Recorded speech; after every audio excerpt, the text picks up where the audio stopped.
మీ ముగ్గురు హీరోల కంటే మీరే ఫ్యాషనబుల్గా ఉన్నారు. అదేం లేదు సార్, ప్రమోషన్స్ కదా కొంచెం బాగా కనపడాలి కదా అంతే.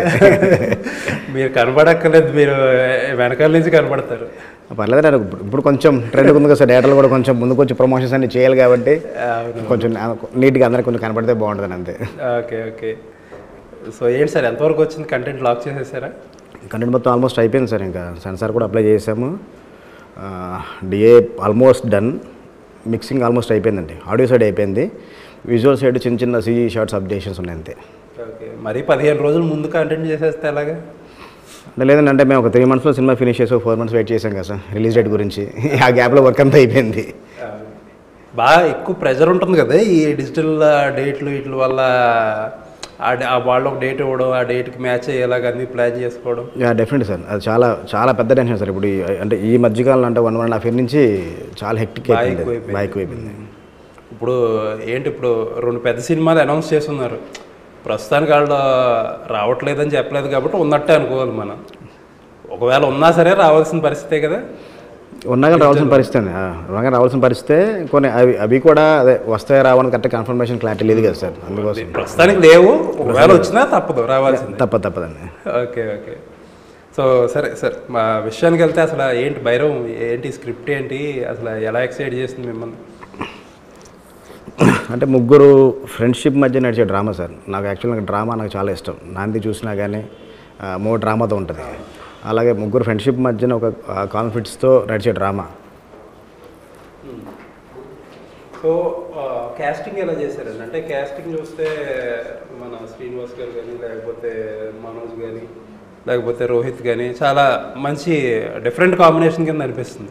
ఏమన్నా అంటే ఫస్ట్ ఎలా పిక్ చేసుకున్నారు? అంటే ఫస్ట్ సాయి గారిని ఓకే చేసుకుంటారండి, వెల్లకొండ సాయి గారు ఓకే అయిన తర్వాత మిగతా 2 క్యారెక్టర్స్కి ఎవరన్న దాంట్లో చాలా వరకు మనకు నార్మల్గా అంటే ప్రొడక్షన్ హౌస్ నుంచి కానీ మనం కానీ మన డిపార్ట్మెంట్ కూడా ఒక లిస్ట్ రాస్తారు, పలానా వాళ్ళు పలానా బాగుంటారు అనుకోండి.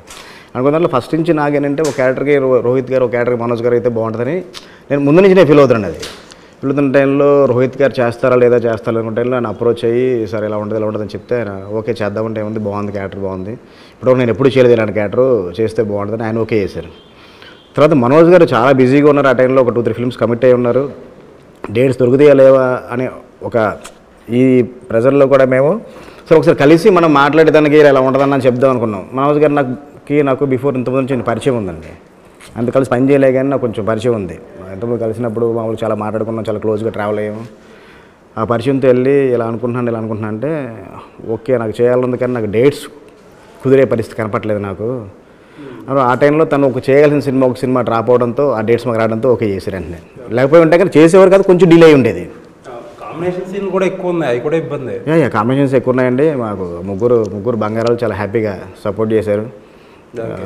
ఎందుకంటే నాకు అంటే మనోజ్ గారి నుంచి నాకు ముందు నుంచి పరిచయం కాబట్టి నాకు ప్రాబ్లం లేదు. సాయి కూల్గా అయ్యి అసలు రోహిత్ గారు అంటే ఫుల్ సాఫ్ట్, అసలు ఎంత అంటే ఇంకా ఆయన సపోర్ట్ అసలు ఎప్పుడు మర్చిపోలే విషయం, అసలుకి అంత సపోర్ట్ చేస్తారు అందరికీ ఆయన. ఓకే. సో రోహిత్ కానీ లేకపోతే మనోజ్ గారు కానీ ఏంటంటే వాళ్ళ పర్సనల్ లైఫ్లో ఏమో నడుస్తున్నాయి, అవేమీ ఇబ్బంది అవ్వలేదా మనకి షూటింగ్? అవ్వలేదండి. అంటే ఒక మన రోహిత్ గారు మాత్రం ఒక సాడ్ ఇన్సిడెంట్ అంటే ఆ షూట్ జరుగుతున్న టైంలోనే వాళ్ళ నాన్నగారు చనిపోయారు. కొంచెం కూడా కొద్దిగా సినిమాలు తగ్గించుకుని కొంచెం జాగ్రత్తగా ఓకే సినిమాలు తగ్గించుకున్నారు. మళ్ళీ కంబ్యాక్ కోసం ఆయన సోలోగా హీరోగా ఒక సుందరకాండ అనే ఒక రామ్ కామ్ ఒకటి చేస్తున్నారు. అప్పటికి మా స్టార్ట్ చేసే టైంకి అది ఫినిష్ అయిపోయింది, ఆల్మోస్ట్ పోస్ట్ ప్రొడక్షన్ ఉంది అప్పటికి. ఇంకా తప్ప సినిమా పరంగా ఆయన సైడ్ మనకి ఎటువంటి ఇబ్బంది లేదండి. షూట్ జరుగుతున్న టైంలో ఒక ఇన్సిడెంట్ అప్సెట్ వల్ల కొంచెం మేము వెయిట్ చేయాల్సి వచ్చింది అంతే. ఆ సెట్ కొంచెం అంత వెయిట్ చేసి మళ్ళీ తర్వాత ఆ సాంగ్ ఇప్పుడు రిలీజ్ చేసాం కదా సార్, సాంగ్ ఫ్రెండ్షిప్ సాంగ్, ఆ సాంగ్ చేయడం జరిగింది. మనోజ్ గారి సైడ్ నుంచి లాస్ట్లో షూట్ చేస్తున్న ఒక 1 week 10 days టైం ఉన్న టైంలో ఆయన పర్సనల్ ఇష్యూస్ అవి జరిగినాయి, కానీ అవి ఏమీ లేకుండా ఆయన వచ్చి షూట్ చేశారు సార్. ఆయన ఒకరోజు మాత్రం మాకు లొకేషన్లో మా సెటప్స్ గురించి ఇష్యూ అయింది. దాని ముందు రోజు ఆయన పర్సనల్ ఇష్యూ కూడా స్టార్ట్ అయింది. కానీ ఆయన 3rd day నుంచి ఆ రోజు కూడా షూటింగ్కి వస్తాను ఫోన్ చేస్తే లేదంటే మేము ఇంకా ప్రిపేర్కి వెళ్ళాము, మాకు కొంచెం సెట్ రెడీ అవుతుంది అంటే ఓకే రేపు మార్నింగ్ నుంచి పెట్టుకున్నాను. కానీ నెక్స్ట్ డే మార్నింగ్ 7:30 వచ్చి మళ్ళీ స్టార్ట్ చేశారు సార్. ఓకే. ఆయన అంటే ఏది ఉన్నా కానీ షూట్కి వచ్చేసరికి ఆన్ సీన్కి వచ్చేసరికి కనపడకుండా తన పర్సనల్ ప్రాబ్లమ్స్ ఏమున్నా కానీ డైరెక్టర్కి ఏం కావాలి, ఆ సీన్కి ఏం కావాలి అన్నదాని మీద ఫోకస్ చేస్తారు మనోజ్ గారు.